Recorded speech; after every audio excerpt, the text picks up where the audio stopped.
And WION Susan Tehrani spoke with the Hungarian Foreign Minister Peter Szijjarto in New York. The minister, in fact, spoke at length on wide-ranging issues from Russia-Ukraine war to Hungary's tussle with the European Union and also Budapest's relations with India.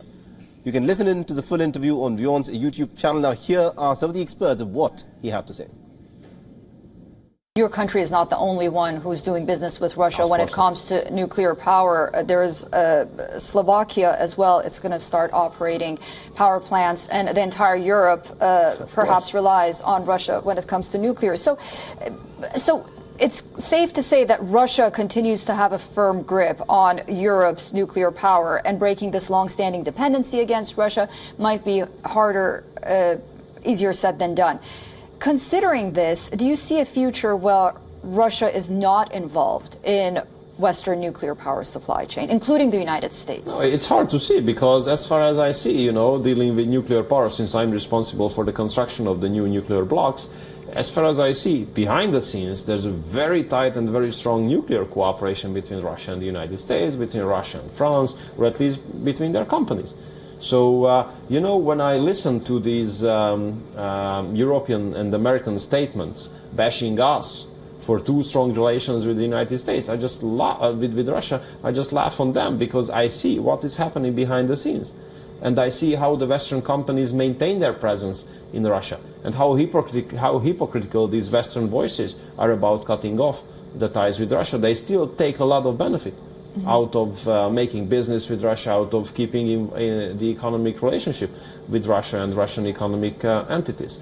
And getting rid of the Russian fuel, for example, when it comes to nuclear energy in Europe, it's impossible, physically impossible. So I understand that that ideologies or dogmatic issues would like to take over physical reality in energy, but it is simply impossible, physically excluded. So energy is not a matter of ideology, because you cannot heat with ideology. You need gas. And as long as you are determined by infrastructure, Russia will be a player. Not to speak about the following, that we are, of course, making steps in order to diversify.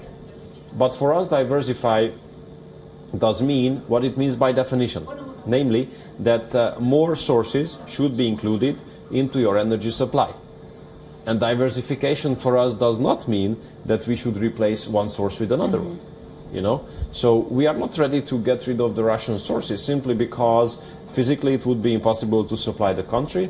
Number two, the Russian suppliers are reliable, and we do not really have negative experience about the cooperation. So why would we give up a source if we don't know what comes as a replacement?